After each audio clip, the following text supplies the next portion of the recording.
আমি যে ব্যাকগ্রাউন্ড থেকে এসেছি, আমি যে সামরিক ব্যাকগ্রাউন্ড থেকে এসেছি, আমার ভবিষ্যৎ লাইফ পার্টনার যিনি হতে যাচ্ছেন উনি একজন সামরিক বাহিনীর ঊর্ধ্বতন কর্মকর্তা। আমাদের সিমিলার ব্যাকগ্রাউন্ড, ফ্যামিলি ব্যাকগ্রাউন্ড। ওনার বাবা মা এবং আমার বাবা মাও একসময় কলিগ ছিলেন। তো আমরা সেম ব্যাকগ্রাউন্ডের মানুষ, আমরা একই জায়গায় বড় হয়েছি। উনি আমার চেয়ে বয়সে বড় এবং আর কি জানতে চাই। অবশেষে প্রিন্স মামুনকে জেলে রেখে বিয়ের পিঁড়িতে বসতে যাচ্ছেন ব্লুবেরি লায়লা। লায়লা এবার নতুন জীবন সঙ্গীকে খুঁজে পেয়েছে, তাও আবার তার থেকে বয়সে একটু বড়। ছোট থেকেই নাকি একসাথে লেখাপড়া করেছে, একসাথে খেলাধুলা করেছে, একসাথেই নাকি বড় হয়েছে। আর সেই ছেলেকে বিয়ে করতে যাচ্ছে এবার লায়লা।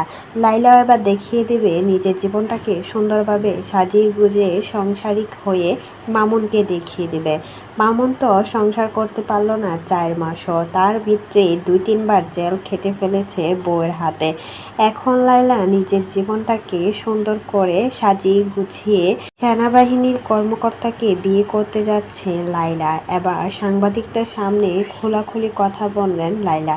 লায়লা বললেন, আমি যে ছেলেকে বিয়ে করতে যাচ্ছি সেটাকে অনেক আগে থেকে আমার পরিবার চেনে, আর আমরা একসাথে বড় হয়েছি, একসাথেই খেলাধুলা করেছি, তাই আমাদের মাঝে মিসআন্ডারস্ট্যান্ডিং বলতে কিছুই নেই। দুজন দুজনকে ভালো লাগে, তাই আমরা দুজন বিয়ে করতে যাচ্ছি। তবে মামুনের প্রশ্ন ওঠাতে লায়লা বলল, আমি মামুনকে চিনি না, আর ওই নামটা শুনতেও চাই না। একটা অ্যাক্সিডেন্ট হয়েছিল আমার জীবনে, আর সেটা সেভাবে করেই বলে যেতে চাই। তাই মামুনকে নিয়ে আমি কোনো মতামত দিতে চাই না আপনাদেরকে। আমি আমার নতুন জীবন নিয়ে খুবই হ্যাপি আছি।